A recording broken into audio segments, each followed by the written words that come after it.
Good morning, everybody. I am James Martinez, and I am the managing broker for Eagle Brokers in Shoals. And today I was going to reach out to y'all to kind of tell you the steps of listing and selling your house or property to get it taken care of the right way, the efficient way, and making sure that you get the market value for that property. Okay? So step one is going to be an obvious one. So step one is going to be get a realtor. Now you're like, get a realtor. What are they going to do for me on the beginning portion? Well, and really all the way through. But why do you need to get a realtor in the beginning? Well, so when you go into, list to sell your property, I mean, there's multiple reasons why you're going to do that, right? So if you're going to list to sell, if it's to like, hey, you got a job transfer to a different state, different area, you got to move, well, you got to move regardless. But there and again is you want to make sure that you get the price point where it should be to maximize your assets as far as liquidating that. Or now too as well, let's say that, hey, you want to downsize, or hey, you want to upsize, or you want to try to get something better, or the market took a change. You're like, hey, you know what? Maybe I can afford a bigger house.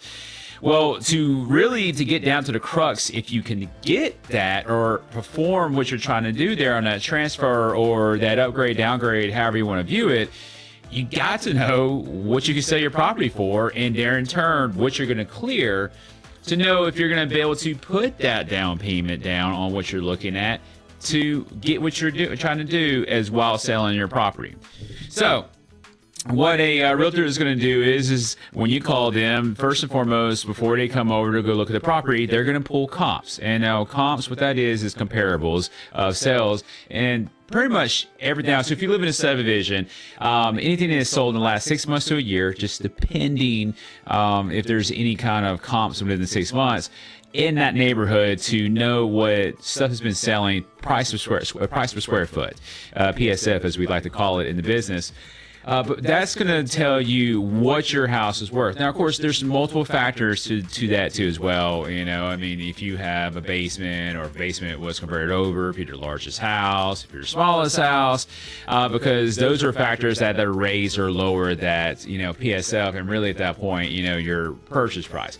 Now, this is what? Now, if you're not in a subdivision, if you're in a rural area, now there and again it's just like, it's like in a typically a 1 to 5 mile radius there. Again, it depends how rural it is and how many comps are in that area, and then you're going to be doing comps on that. But there and again, that is the most basic explanation of what that is, and that's comp, because you have to take an account of everything else that you have there. Pool, you have a shop that you put up, you have acreage. There's multiple factors that come into there. So anyways, they pull the comps there, and of course, they already got an idea what your house is, because, they're going to pull, your taxes to see, what is recorded as far as the square footage of your house, and they're going to tell them how many bedrooms it is and how many baths. They're going to see how many acres you have, and then they're going to come and look at the property. And then when they come and look at the property, you're each going to give a tour. You're going to talk about any, things that were done to the property, any kind of upgrades, or if there's any repairs, the negatives, the positives, all together with that realtor as you're walking through the property. And then you're going to sit down, and then the realtor with the comps in hand is going to say, well, based on what we're seeing here, this is what we need to sell it at. Okay. Now, this is going to be like the opening crux there is, hey, can you do this? Because you're either going to be like, well, hey, I'm not going to sell for that because I owe this much on, or I'm not going to sell for that because I won't be able to buy another house. Well, at that point, we're like, okay, understood. Well, we'll just have to maybe wait a year or two, come back around and see what we're looking at that time, because the price is what it is. But let's say, okay, so, hey, he's like, hey, you know what, that's kind of close to what I want to do, so let's go ahead and do that, right?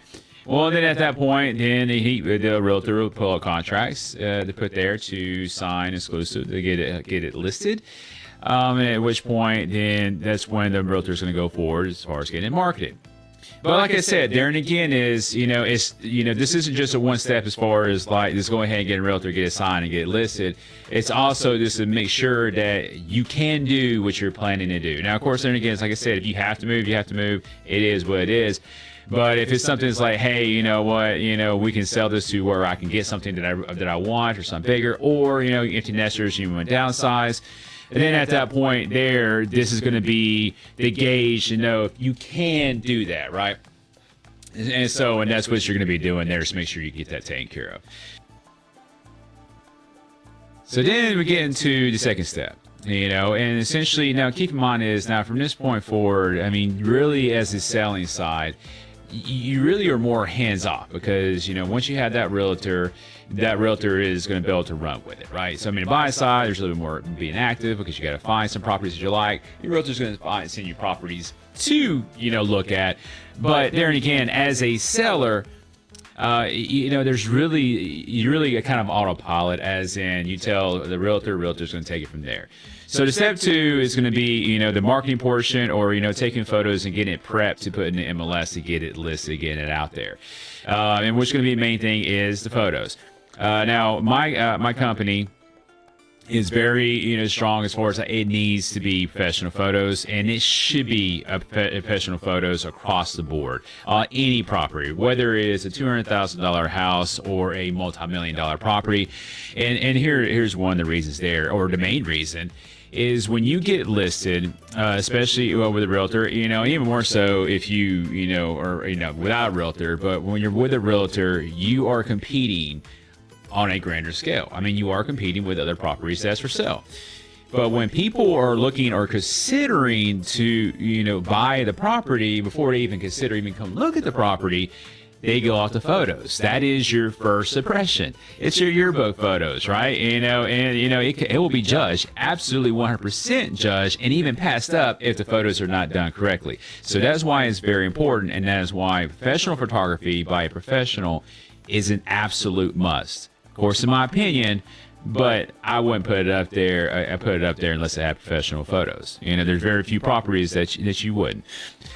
So with that being said, you get the professional photographer. You stage the property as far as like making sure that it's clean, it's tidy, and most importantly, family pictures or anything like personal like that is either face down, turned around. I mean, not to the point where it's, it looks weird, but to minimize the personality of as far as the family there, because you want them, the buyer, to be able to visualize them living in that property and not being taken out of the fantasy by those personal photos. But so there again, that's pretty much what you're doing there, or even hire somebody like a cleaner or something like that to come clean it for the photos and make it, dress to the nines, if you will, as far as the property. And then you get those photos done, and then, once those photos come in, then the realtor can go ahead and get you up and going, which is very important because once it hits the market, people are already going to be seeing it, and if you're not done right on the first day, I mean, even the first day, you're going to lose a lot of potential because that first day you see a lot of people look at it, and then day 2, you're like, oh, we got the pictures finally done, but you've already missed a large chunk there. And that's why it's very important to make sure it's done properly immediately. Second one. So, but then that kind of carries over to, the next steps that we're looking at, and we'll kind of get into those. So then it gets to our next step, and that is fielding offers and negotiations, which more contracts, but don't worry, your realtor is going to have those contracts and be able to interpret them, but that's fine. So with on to the offers. Now, you always want to hope that you have multiple offers and they go above asking price. And really, back when we had the 3% interest rates, and people were moving here like wholesale, like from all over, houses were moving, wham, bam, thank you, ma'am. Yeah, you could have been having like, easy decisions. Like, okay, well, it's $10,000 over asking. Now that's going away, for sure. That is going away. So that's not really a thing anymore, unless it's a very, very high demand piece of property. So what's going to happen is that you're going to have people come in there and making offers, and then you're going to assess that offer and see if it's a good one to accept. But on those offers, there's other things to consider too as well. And that's going to be like the contingencies that are on that offer, right? Now you have your normal stuff that's on everyone, contingent on them getting a loan, which we make sure that they have a proof pre-approval letter or proof funds, if it's cash still, to make sure it's like, okay, they could get the loan. So, I mean, you shouldn't worry about that mortgage portion too much. on that contingency. And then, of course, there's going to be a contingency on home inspections, which is very common. So that's not something to scoff at, as long as it's done within a acceptable time frame as far as getting that done. But there's other things that are not as common, but is getting more common, but not as common as far as like contingent on them selling their home, which at that point you want to see, what their home is. You're looking on getting that sold, or who's listing it, what it's listed at, if it's in the realm of possibility, these kind of questions there. But that is what your realtor is going to be there to advise you on as far as that aspect of the negotiations. But then you go back and forth negotiating, who knows, as far as like, hey, we'll give you this, but we want this back at closing, or can you cover the closing costs, which is not an uncommon thing. It is multiple factors until y'all come to an agreement, and then at which point, then, everybody agrees and signs the contracts, which key word, once you sign this, it is a legal binding contract, which can be enforced to force you to sell, if you have a change of heart, and vice versa, if they change of heart, but, they don't have their contingencies, you could do. But we're getting to a way out there around, but worst case scenario, if you will. But then you sign that contract, and then now you have a contract on the property, and then we're looking to start the journey of closing. Now, keep in mind, that journey of closing is usually typically about 45 days. And it could be a little bit more, it could be a little bit less, just depending on circumstances, the lender, and whatnot. Okay? And then that will get us into the next steps, if you will, as far as, listing and selling your property. So then we get to the next step as far as when it comes to listing and selling your property. And, it's kind of a long waiting game, because there again, remember, it's, roughly about 45 days. And, a lot of that's on the lender of the buyer, right? Because lenders got to get their stuff done. They got to get an appraisal done, which now the appraisal is part of that step as far as the inspection period is what we're going to call this period. But there's a lot of reasons why it takes 45 days. But one of the first things that's going to happen during that time is going to be a home inspection. And that's going to be where the buyer hires a professional home inspector, which a home inspector, basically what he does is he's a generalist as far as looking at the status of the property, assessing any kind of hazards, anything that's wrong with the property, any kind of potential repairs that may need to be requested. And then too, as well, if there's something that is outside of scope, because he is generalist, not a specialist, he could be like, hey, you need a roofer to come out here to come re-inspect this roof, because I think it needs work, but I'm not sure. You should get him out there, or a foundation. You get a structural engineer out there. There's multiple things that can happen during the inspection period. And then now, too, as well, as far as an inspection period, when they get the inspection report back, or they get these other third parties as recommended by the home inspector to get another inspection on the property of a sense, they could then turn around and ask requests for repairs, which, is not an uncommon thing. Now, in the last 3 years, obviously people were like sight unseen, hey, repairs, don't worry about it, because they were desperate to buy houses. But there again, the market is stabilizing. So now we're getting back to is like, hey, I want this repair to be done on this property, or like, hey, the roof needs to be replaced, or there was damage there, or the foundation, there's issues with the foundation. We need to talk about reduction of price, or you repair that. Because when you respond to requests for repairs, there's multiple ways that you can approach it. Now, the most common way, because they're usually repairs are not anything too wild, is that you do the repairs and show, proof that the work was done by a licensed contractor, and then at closing, that's fine as far as that goes. Also, too, as well, somebody's like, hey, look, I want to do it myself, and then you can discuss, possibly leaving money in escrow for them to do it, or reducing the purchase price. There's multiple ways of getting it done, because keep in mind is everything is negotiable in a real estate deal. Everything's negotiable, right? But once you get that taken care of, because that too as well, now you could respond to, I'm not going to do this. And it's up to them to accept that answer. And if they don't, and you're like, well, I'm just not going to do it. And then, hey, the contract can be backed out as far as based on that contingency, home inspection contingency. And then we go on our merry way. So, there is that too as well. It's not just like, hey, you got to do repairs. You can just be like, no, I'm not doing it. But it just depends there and again what it is. Because it could be something that's like, hey, you need to get taken care of, because everybody's going to ask for this. Like, let's say an HVAC, right? HVAC is always like one of the biggest things. So there and again it just purely depends on what it is. Okay.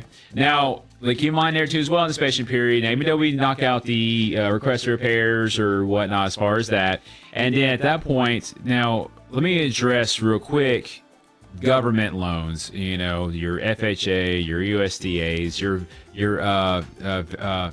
your veterans loans, which is your VA loans. Let me address those. So those, because it's government backed, it's government loans, they're going to have their own people come look, which a lot of times it's the appraiser that, it could be the appraiser that's, licensed to do that. There are some times where it's appraiser, but typically it is. But they're going to come out, especially when they come do the appraisal, and be like, hey, okay. And the appraiser, by the way, what they do is like, hey, tell you if it's worth what we're trying to sell it for. But if they're part of these government organizations or these loans are in place, they're going to be like, hey, this has to be repaired.